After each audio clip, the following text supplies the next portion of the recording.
Hello students, कैसे हैं आप सब। आप सबका हमारे इस YouTube channel star study centre में बहुत बहुत स्वागत है। आज के इस वीडियो में हम जानने वाले हैं, अध्ययन करने वाले हैं हिंदी काव्य कक्षा 12वीं के द्वितीय अध्याय, जिसका नाम है कैकेयी का अनुताप, जिसके कवि हैं मैथिली शरण गुप्त जी। तो चलिए बिना देरी किए वीडियो को शुरू करते हैं। लेकिन एक रिक्वेस्ट आपसे कि वीडियो को एंड तक ज़रूर देखिएगा, बिना एंड तक देखे आपको कुछ भी समझ में नहीं आएगा। तो चलिए वीडियो शुरू करते हैं। तो ध्यान से देखिए। तदनंतर बैठी सभा उटज के आगे, नीले वितान के तले दीप बहु जागे, टकटकी लगाए नयन सुरों के थे वे, परिणामोत्सुक उन भयातुरों के थे वे, उत्फुल्ल करौदी कुंज वायु रह रह कर करती थी सबको पुलक पूर्ण मह मह कर। वह चंद्रलोक था कहाँ चांदनी वैसी, प्रभु बोले गिरा गंभीर नीर निधि जैसी। उटज का अर्थ होता है पर्णकुटी, यानी पत्ते की कुटिया। पहले गांव में सब छप्पर ऊपर रखते थे ना, वही कुटिया उसी की बनी हुई। उत्फुल्ल का अर्थ होता है आनंदित प्रसन्न, और करौदी कुंज का अर्थ होता है करौंदे का बगीचा। एक प्रकार का फल होता है करौंदा, उसका बगीचा। गिरा का अर्थ होता है गिरा, गंभीर का अर्थ होता है गंभीर वाणी, और नीर का अर्थ होता है जल, निधि का अर्थ होता है निधि। तो यहाँ पर दो शब्द मिला करके दिया है नीर निधि, तो इसका समेकित अर्थ हो जाएगा सागर। भ्रातृ प्रेम से ओतप्रोत भरत जी श्री राम से भेंट करने के लिए उनके पंचवटी स्थित आश्रम में पहुँचे। रात्रि के समय सभा बैठी। उसी सभा का प्रस्तुत पंक्तियों में मनोहारी वर्णन किया गया है। इसकी व्याख्या देखिए, कुछ इस तरीके से है। तदनंतर माने उस समय, जिस समय सभा बैठी हुई थी श्री राम की पर्णकुटी के सामने, आकाश रूपी नीले चंदोमे के नीचे बड़ी संख्या में तारों रूपी दीपक जल रहे थे। अर्थात जब सभा बैठी हुई थी तो आसमान में चंदा मामा चमक रहे थे, यानी चांदनी रात थी और तारे टिमटिमा रहे थे। सभी देवतागण भी आसमान में आविराजी, ऐसा माना जाता है। और वे एकटक दृष्टि से सभा की ओर देखने लगे, यानी जब सभा बैठी थी तो सभा के चारों ओर से सबका ध्यान लग गया था सभा की तरफ ही। देवगणों को क्योंकि भरत जी भी प्रेम प्रिय थे, अतः सभी देवता सभा के परिणामों को लेकर व्याकुल और भयभीत थी। सभा किस लिए लगी थी कि श्री राम जी निर्णय लेंगे कि उन्हें घर चलना है, अयोध्या राज्य को संभालना है, या फिर 14 वर्ष के लिए वनवास में ही रहना है। तो इसलिए सभा बैठी हुई थी। जो सभा को देख रहे थे उन्हें भय था कि कहीं भरत जी के आगमन को अन्यथा समझकर श्री राम कोई कठोर निर्णय ना ले लें। यदि ऐसा हो गया तो अब भरत जी के साथ साथ मानवता एवं निश्चल प्रेम के साथ भी बड़ा भारी अन्याय होगा। यही सोच करके देवता भयभीत भी थे और व्याकुल भी थे कि कहीं गलतफहमी में कोई अन्यायपूर्ण निर्णय ना हो जाए। उसके बाद देखिए, उत्फुल्ल करौदी कुंज वायु रह रह कर करती थी सबको पुलक पूर्ण मह मह कर। वह चंद्रलोक था कहाँ चांदनी वैसी, प्रभु बोले गिरा गंभीर नीर निधि जैसी। पास में स्थित करौंदे के बगीचे में पुष्प खिले हुए थे, मानो करौदी कुंज सभा के आयोजन पर आनंद मना रहा है। उस करौदी कुंज से आती शीतल मंद सुगंधित वायु वहां उपस्थित सभी लोगों को पुलकित कर रही थी, अर्थात उन्हें आनंद और सुख प्रदान कर रही थी। वहां सभा स्थल पर चारों ओर ऐसी स्वच्छ धवल चांदनी बिखरी हुई थी कि चंद्रलोक में भी वैसी चांदनी कहाँ छिटकती है। चंद्रलोक में भी वैसी चांदनी का कहीं अता पता नहीं होता है। कहने का आशय यह है कि वहाँ प्रकृति ने चंद्रलोक से भी सुंदर वातावरण सृजित किया था। ऐसे आनंदपूर्ण अलौकिक शांत वातावरण के बीच भगवान श्री राम ने समुद्र के समान अत्यंत गंभीर वाणी में इस प्रकार बोलना आरंभ किया, यानी प्रभु बोले गिरा गंभीर नीर निधि जैसी। आगे का देखिए, थोड़ा लंबा है लेकिन कहीं जाइएगा मत, देखिएगा। हे भरत भद्र अब कहो अभिषिप्त अपना, हे भरत भद्र अब कहो अभिप्सित अपना, सब सजग हो गए भंग हुआ ज्यों सपना। हे आर्य रहा क्या भरत अभिप्सित, अब भी मिल गया अकंटक राज्य उसे जब तब भी।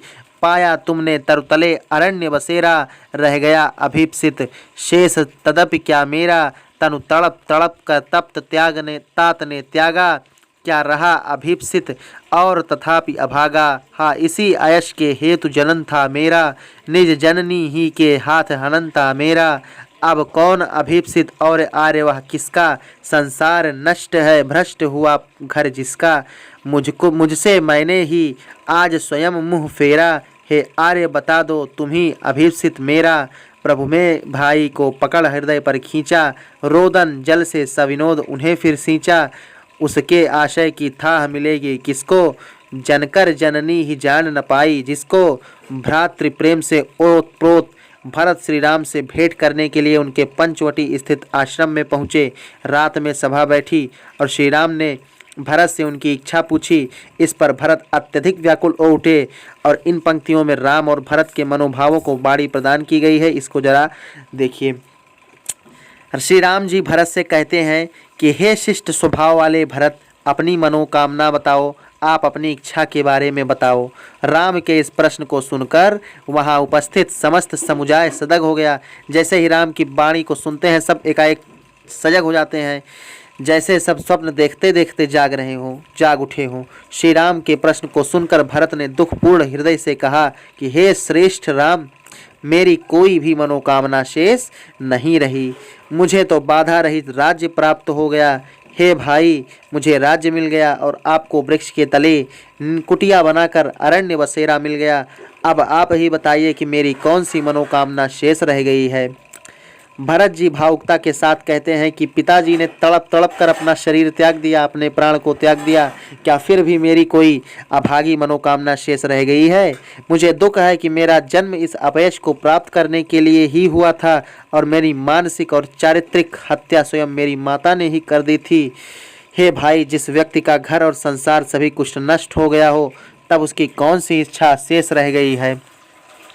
भरत ने पुनः कहा कि हे भाई, मुझे अपने जीवन से अत्यधिक ग्लानि हो रही है। अब तो मुझे अपने आप से ही विरक्ति हो गई है और जिसे स्वयं ने विरक्ति हो जाए उसकी इच्छा और क्या हो सकती है। जिसे अपने आप से घृणा हो जाए उसे और किसी प्रकार की इच्छा का कोई अनुभव नहीं होता।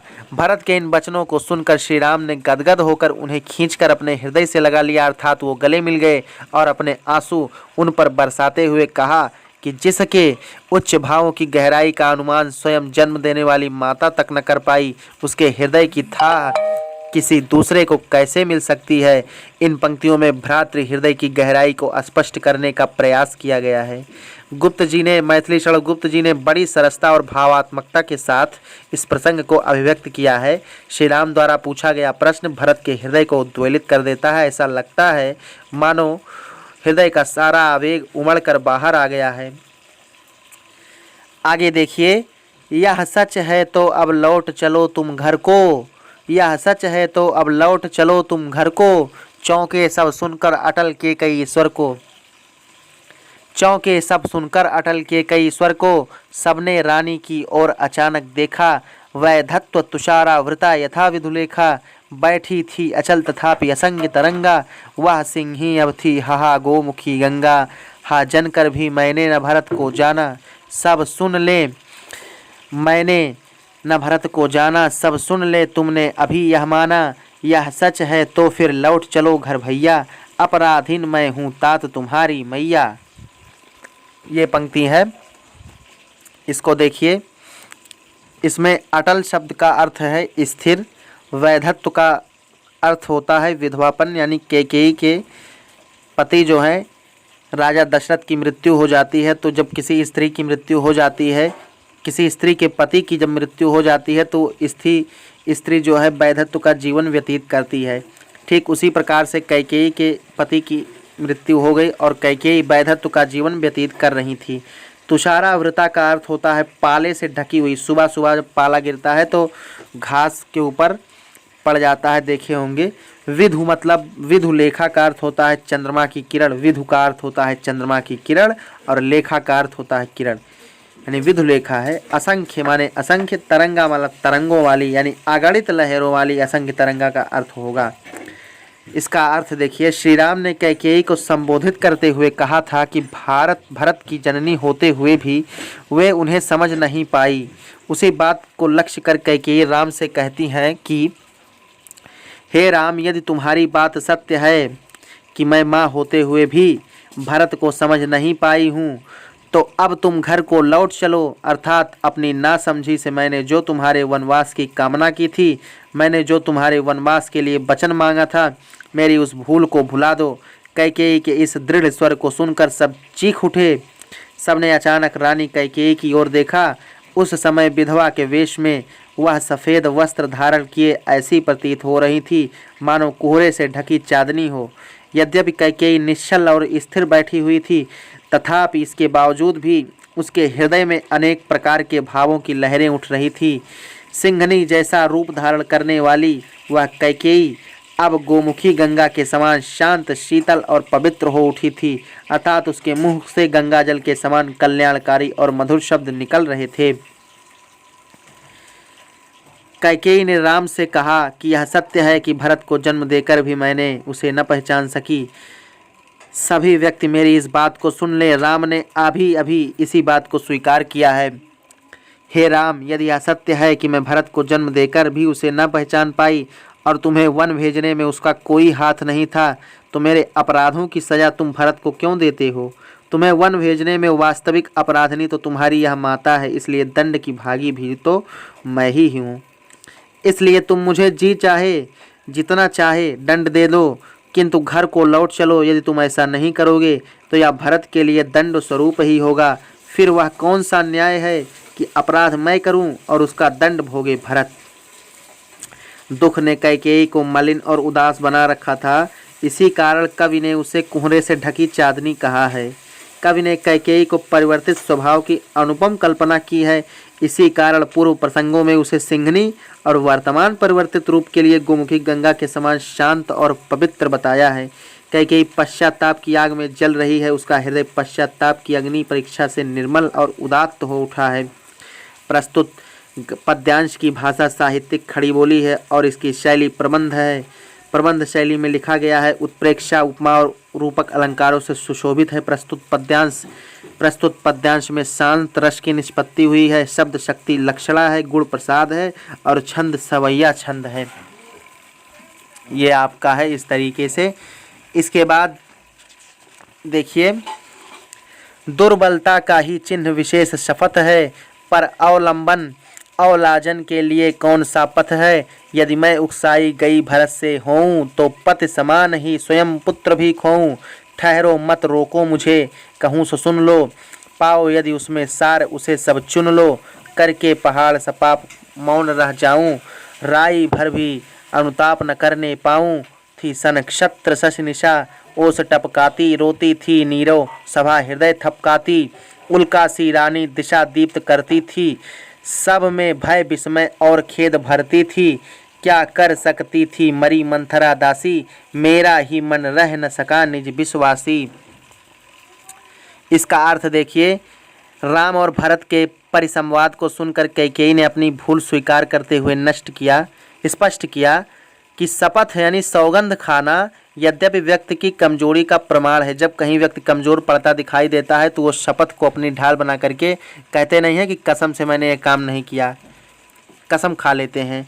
तो वही हाल यहाँ कैकेयी भी करती हैं। तथापि कैकेयी कहती हैं, शपथ खाना यद्यपि व्यक्ति की कमजोरी का प्रमाण है, लेकिन इसके बावजूद भी मुझ अबला के लिए सौगंध खाकर अपनी बात को प्रमाणित करने के अतिरिक्त और कोई उपाय नहीं है। इस प्रकार सौगंध खाते हुए कैकेयी ने कहा कि वास्तविकता यह है कि इस कार्य के लिए भरत ने मुझे नहीं उकसाया है। यदि कोई इस बात को सिद्ध कर दे कि मुझे भरत ने इस कार्य के लिए प्रेरित किया है, तो मैं पति के समान ही अपने पुत्र को भी खो दूँ। कैकेयी ने उपस्थित जम समुदाय से कहा कि मुझे मन की बात कह लेने दीजिए और मेरी बात सुन लीजिए। यदि मेरी बात में कोई सार हो तो उसे आप ग्रहण कर लें, अन्यथा नहीं। अब मेरे लिए यह संभव नहीं है कि मैं पहाड़ से बड़ा पाप करके भी चुप रह जाऊं और राई जैसा छोटा पश्चाताप भी न कर सकूं। जिस क्षण कैकेयी अपने द्वारा किए गए दुष्टापूर्ण कृत्य पर पश्चाताप कर रही थी, उसी समय तारों में जड़ी हुई चांदनी रात ओस कणों के रूप में आंसुओं की वर्षा कर रही थी और नीचे मौन सभा अपने हृदय को थपथपाते हुए रुदन कर रही थी। जिस रानी ने उल्कापात करके अयोध्या के समाज को नष्ट कर दिया था, वही रानी आज अंधकार में सर्वत्र प्रकाश बिखेर रही थी। उसने अपने अनुताप से उपस्थित जन समुदाय में भय, विस्मय और खेद के भाव एक साथ भर दिए थे। कैकेयी ने स्पष्ट रूप से कहा कि बेचारी मंथरा तो एक साधारण दासी थी, उसके पास इतना बल कहाँ कि वह मेरे मन को बदल सके। वास्तव में उसका मन ही अविश्वासी हो गया था। गलती मेरी ही है। यहाँ पर कैकेयी के पश्चाताप को अपूर्व ढंग से अभिव्यंजित किया गया है। कैकेयी के इस पश्चाताप के माध्यम से गुप्त जी ने उसे एक सीमा तक दोषमुक्त करने का सफल प्रयास किया है। अब इसके आगे का आपको नेक्स्ट वीडियो में बताया जाएगा। आज के इस वीडियो में इतना ही। वीडियो कैसा लगा हमें कमेंट करके ज़रूर बताइए। अगर चैनल पर नए हैं तो चैनल को सब्सक्राइब करते हुए बेल आइकन ज़रूर प्रेस कीजिए सभी नोटिफिकेशंस पाने के लिए। धन्यवाद।